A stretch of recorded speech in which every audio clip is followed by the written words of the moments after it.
Hey guys, how's it going? Here's another Dark Crimson reviews on a very spooky movie right now. So let's get into it. This movie review we're doing today is going to be based off of the Black Phone. Spooky. Let's get into it.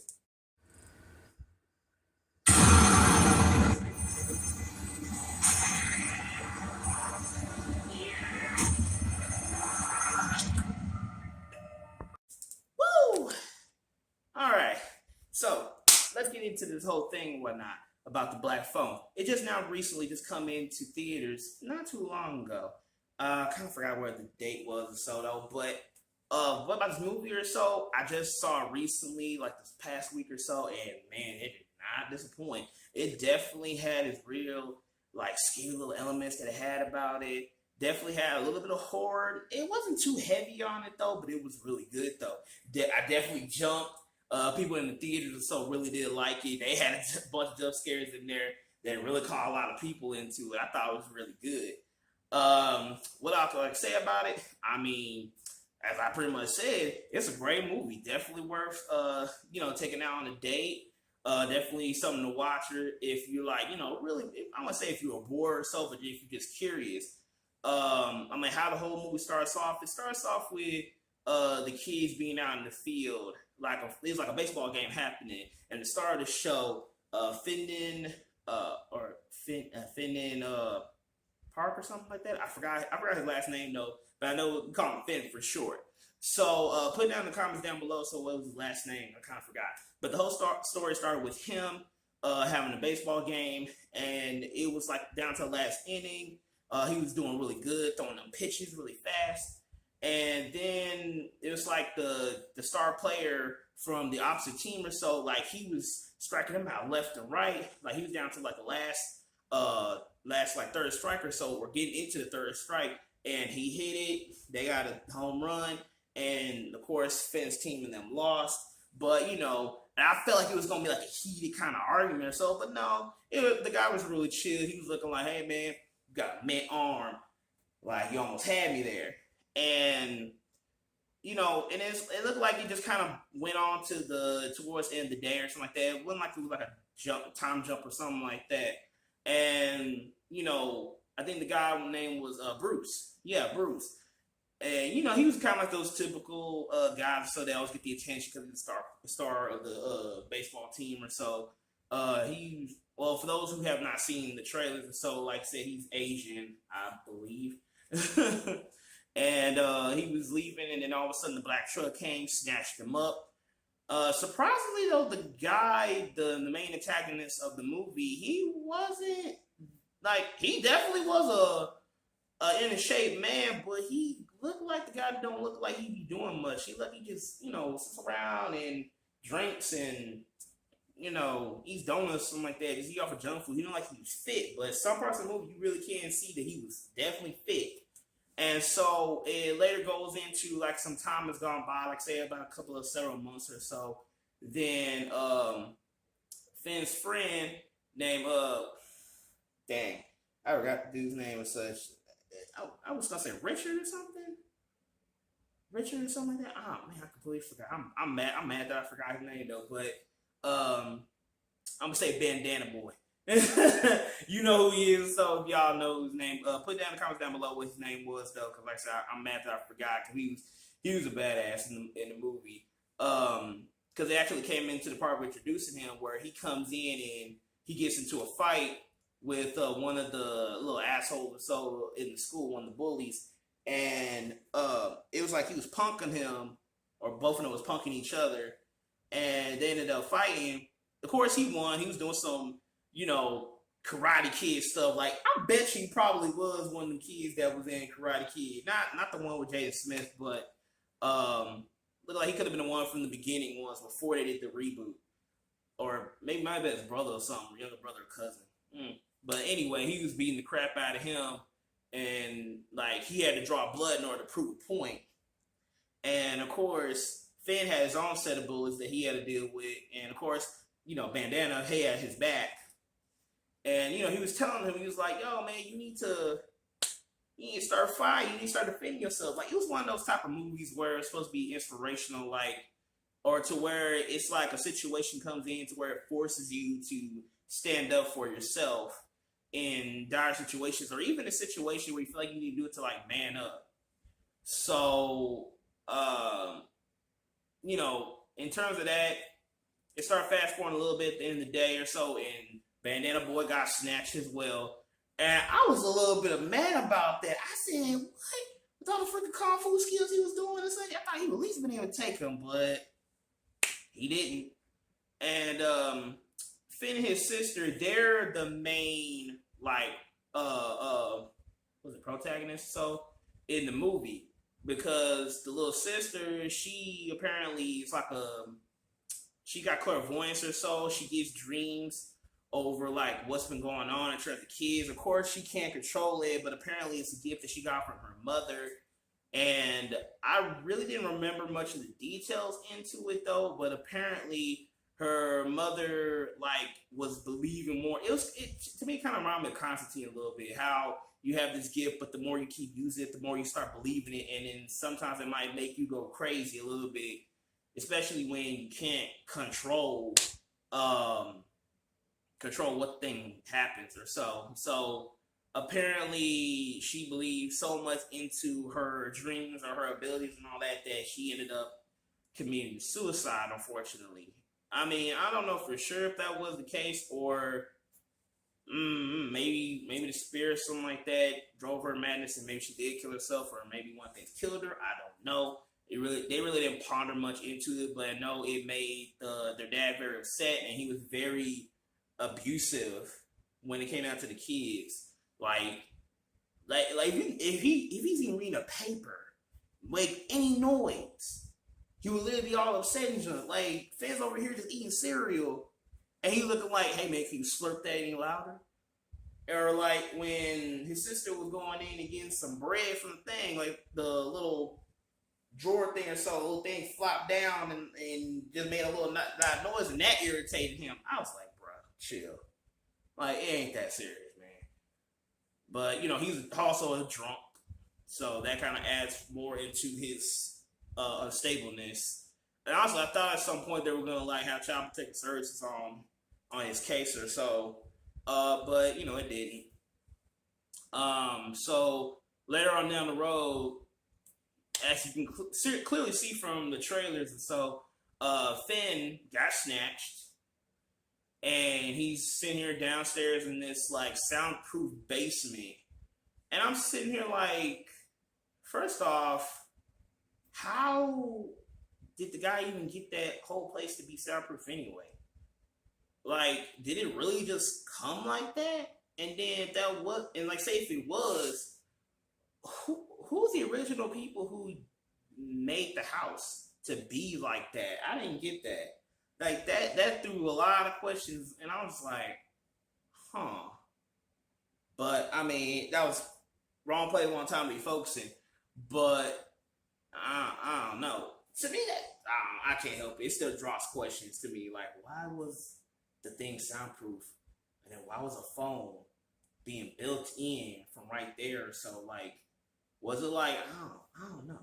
It draws you more questions. But if y'all know deeper into the lore over to why the house was kind of built like that or whatnot, hey, put it down in the comments down below. I'm very curious to know. Or like do a link or so somewhere in the description or so that will tell it, so I will know.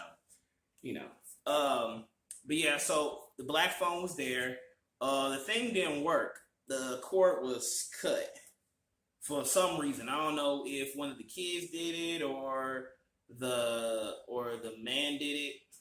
I don't know, but he had his whole entire face in that freaking devil goblin mask that you can clearly see what you have on, a smiley face and such. And I think if I remember correctly, his mask had different features depending on what he wanted to wear. Sometimes he had a smiley one, and I think he had one where it just like wasn't saying anything, or one like it was like a sad like face or something like that. I don't know. I don't remember too much into it though, but he definitely was, say, creative when it came down to his mask. But he was a creepy mofo. No doubt about that. He was creepy. Like, if Finn was sitting here just sleeping, and the guy was over here just like, like, bro, what the? And he asked him like, what are you doing? He said, oh, I'm just watching you sleep. I said, creepy. Okay, but he tried to keep it on like some weird, creepy, stalkerish kind of vibe. So like, he didn't assault him at any point during his capture, or during his like his sitting or whatever. Like he made it seem like he wasn't a victim or like he wasn't a prisoner, but like you literally got him in a soundproof basement with the door being pretty much reinforced to prevent anybody from literally getting out once they're locked in, pretty much. But he's not a prisoner, as you could say. And of course, Finn was being skeptic when he was bringing him food. He was looking like, I ain't gonna poison you. I'm not gonna like drug you or anything like that. You're already here. Like I ain't gotta do much else at this point. And I'm thinking in my head, I thought he was just one of them type of psychos that would just, kidnap the kids, rape them, kill them, or like torture them, then kill them. But he got this like sick little game about it. It's like it was all a game and how he did it. And of course, every time he was in a particular moment where it felt like he was getting away, or it was the next phase of the guy's like plan, the black phone would ring. Now, of course, that freaked everybody in the theater. That's the fact that the thing went off and that the cord was not on. I was like, oh snap. But yeah, that was definitely interesting right there. There was like another point that I was gonna get into with the Oh, I remember.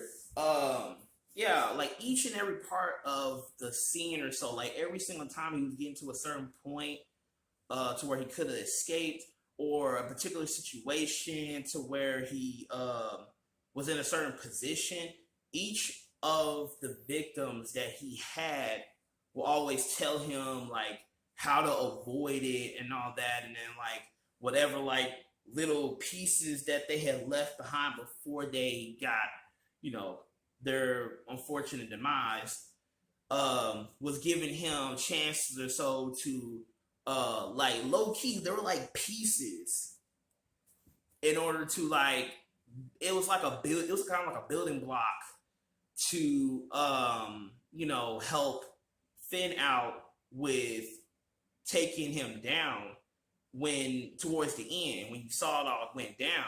And I said, oh snap, they was clever about this one. Cause I thought each one was like, it was a way for him to escape, but it was like when it didn't work out,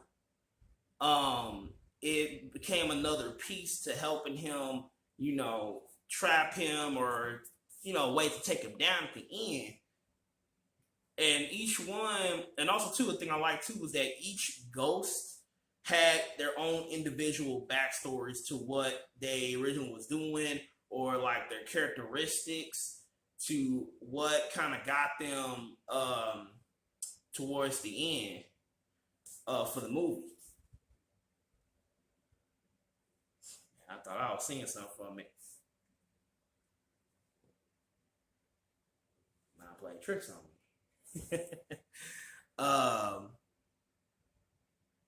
Yeah, but what was another thing? Well, I mean, everybody knew about Bruce. Everybody knew about Bandana. It was like there were three other ghosts that there were other part of the victims that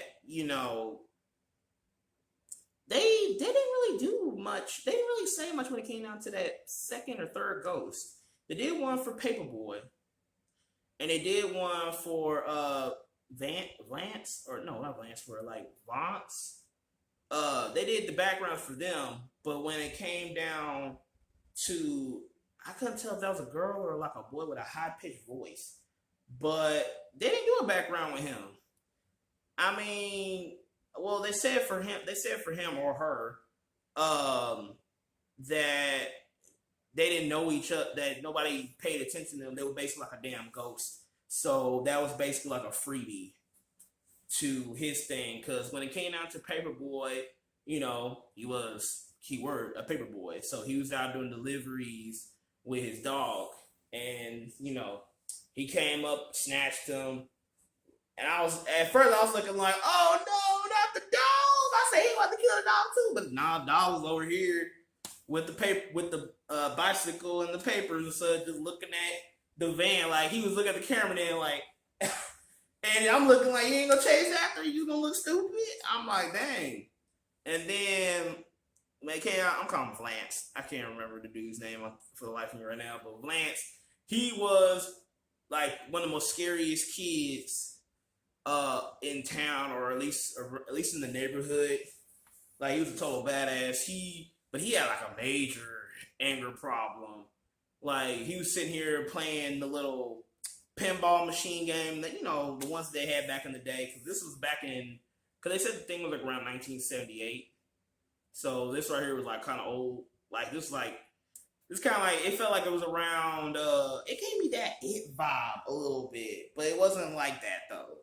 Like, just how it was like back in the old days. It wasn't modern. It was kind of oldish. But yeah, he had anger issues. He was playing a pinball machine. He was about to beat his high score. Then all of a sudden, the thing got stuck. One of the guys that were in the other kids that were in the store knocked it over. He failed. He got mad, started whooping ass, and then he went to jail. Or so he thought. Apparently, I'm gonna call him Goblin Man, or they call him the grabber, pretty much. So the grabber pretty much got him apparently in a fake police car, took him in and fished him off. But they never truly explained exactly how they died per se. But you definitely know it was brutal. I'm pretty sure he probably killed them via through the physical abuse part, and then some other stuff. But they, like I said, they really didn't go deep into it like I thought. You would think, honestly, with how angry they were, that it would show a little bit, not show the real gruesome parts, but like at least show like what caused their death pretty much. And I guess they want to throw it into the mix of the imagination, I guess.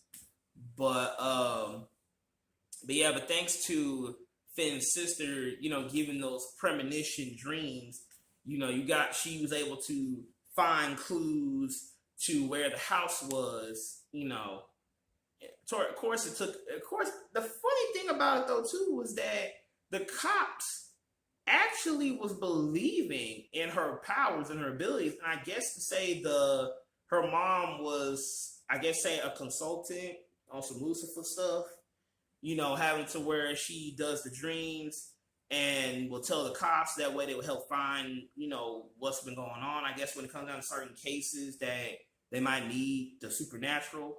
And the thing about to why they take it so seriously, because, or at least when it comes down to, the whole premonition dreams, so it's the fact that they're always coming true.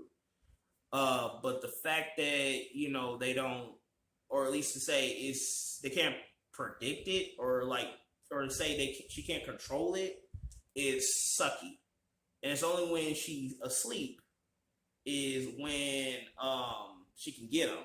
She can't wake up and see it. I mean, I guess say she has the moments, where you can vision them here and there.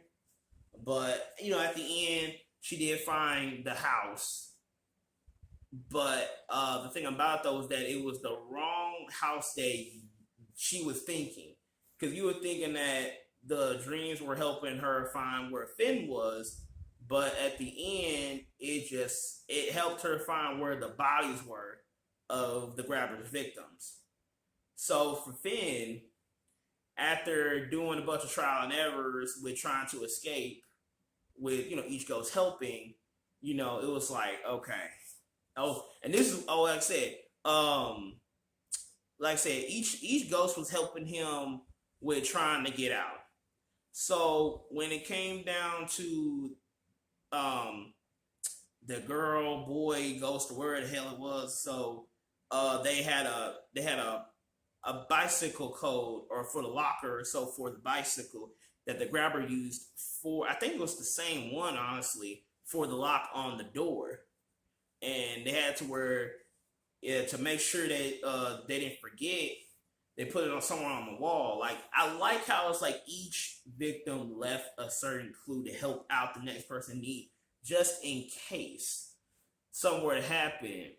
And also too, it makes you beg the question, like, did each ghost try to help the other one in the particular sense or so? And I mean, I don't think so, because then each victim literally would have had to like redo the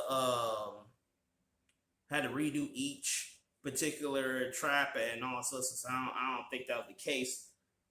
But I mean, kind of make you wonder, like, why this one? Why now? Why after like 5 other victims do they now want to band together to then help out this one particular kid out to get the guy? Like, why go through all the extra? I don't know. That's something I think leads to the imagination, I guess. I can draw my own conclusion. I guess to say over time, I guess say with each victim, they started being more. I guess say they became more involved with the room itself, especially since I'm pretty sure most of them died, or pretty much all of them died in that particular room. And so their spirits were enveloped and then just kind of gone to the phone, because sometimes phones can be that window or that type of opening or so to where you can listen to them. But I mean, we got cell phones, so I don't see a lot of people literally like going to their phones and being like, "Hey, is there any ghosts here?" Some stuff like that. I don't know. But at the end, well, I would say towards the end, Finn did try to escape the first time. That didn't work. Dude grabbed him, caught him, knocked him out. Well, he had to. I wouldn't say he had to do it, but he had to in order for him to get to the next part per se, because one of the ghosts was saying that if he didn't play the game, that the grabber was going to get bored and he was going to kill him. But the fact that he survived as long as he did without sustaining any type of injuries from him after all this time, dude was like, this is a personal challenge for me. He was saying, oh, he was special, blah, blah, blah. And apparently, the grabber was living with his brother, who's, in some ways, he can be a bit eccentric. Like, he wasn't the sharpest crayon in the box, but he was getting somewhere. In terms of, like, he was kind of putting the pieces together, because it's like he's grabbing all these kids, but it's like, where exactly is he going to where he can get away with it and not have nobody see him? Putting the pieces together and all that. Of course, the policeman wasn't taking him seriously enough, but he was like, hey, if you know any information, let us know. And so the guy finally put two and two together. I think he got his name Eddie or something. He put 2 and 2 together and was like, I've been wondering why my brother's been acting all funny bunny for a while now. So he went down, so he actually, like, he knew about the basement, but his brother always told him not to go there for whatever reason or so. And so he finally decided to go, and he saw Finn. Like, and this is after Finn got a little pep talk or so from his best friend, Banana Boy, whatever, telling him it was time to man up, get some dirt in that phone, start whacking his ass. But yeah, so Ed's sitting here found the boy, and you thought, oh crap, like let's go, we finally gonna get away. And I knew it was gonna go south, because number one, Ed literally, he cracked the door open but then fully open up. He just kept it kind of crooking in, like he was peeking through and all that. And I'm sitting looking like, you're not gonna open the whole door up and such. What's the hold up? And of course, it was just the whole plot coming in to where once he opened the door, then his brother comes in and kills his ass, like straight up. And I was like, dang. And this time he came in instead of the whole face mask. He did bits and pieces. Almost like every single appearance that he did in the movie, he will either have the mask fully on, or he'll have like half of it, where one minute he'll do like this part right here being covered, or towards the end he'll do it to where this part right here is, being covered, but you see his face and all that. So, towards the end he had the top mask on, and he was telling Finn like, "You're special." And he said, and he throw that bull saying, "This gonna hurt me more than it's gonna hurt you ish." And on top of that too, he brought his dog down, and I forgot the freaking species of the dog, but it was one of them. What was it? It wasn't a Doberman, but it was one of them dogs that had them ears look like they on some devil stuff. But yeah, he was black and he was mean looking. I was like, dang. But he didn't sick him like I thought he was, though. He wanted to kill him slowly.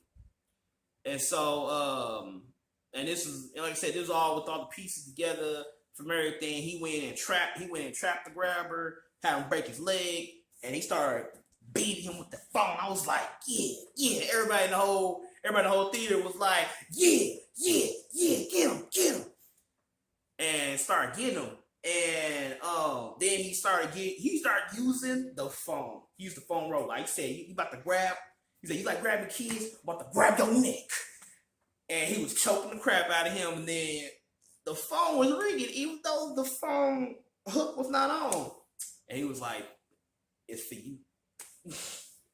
And so all the kids were sitting there saying their little one-liners pretty much. And he ended up snapping his neck. I said, yes. Poetic justice. I was saying that towards the end. I said poetic justice. Poetic justice. Let's go. Oh, man, it was funny. It was a great movie. I really enjoyed it. And so, another tidbit too. Apparently, the houses where the victims were and where Finn was literally right next door to each other across the street. Like, literally, it's like, come out your house, walk straight to the house that's right across the street, boom, that's where they were. That's how you've been able to get away with everything this entire dang time. And I'm just like, bro. And honestly, I really wanted them to go more into depth in terms of, like, what was his particular reason to why he did it. Because most times in villain movies or like movies like this, they always have a background story or at least some kind of explanation to why they do it, but they never did for this one. And it was okay. I mean, the guy was a crazy ass bastard anyway. And I mean, still to me, it didn't really explain much, really, because like you would think if the guy's childhood was that bad, you would think his brother would have been in on it. Yeah, you would think his brother would have been in on it though, but he wasn't. Weird. But at the end, Finn, he got bossed up. He got the juice. He went and won. His sister was happy that he was alive, and families finally got the justice, and knowing that the grabber has now been gone. The terror, the curse, or whatever, however everybody was feeling herself was now done. Finn got mad freaking respect because he was like the boy who lives on some Harry Potter stuff. I was like, I said they really was Harry Potter, my man's right here. He was like, I came back, I'm alive. I ain't dead. You can't kill me. I'm too real for this. Ghost got my back type stuff. It was funny.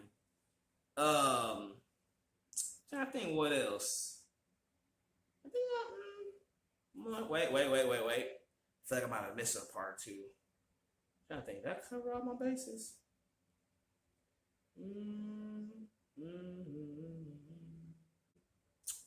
Yeah, I think I pretty much did. I mean, I would say other than the funny ass profanity that they had in the movie or so, especially when the sister was sitting here saying, "Jesus, what the fuck?" Like there was a portion there everybody was laughing that came like so left field into it. But I'll say that would be it for this video. So hey y'all, if y'all enjoyed this here, like, subscribe, share the video, and share it all with your friends. Join the army here because we will not be us without you.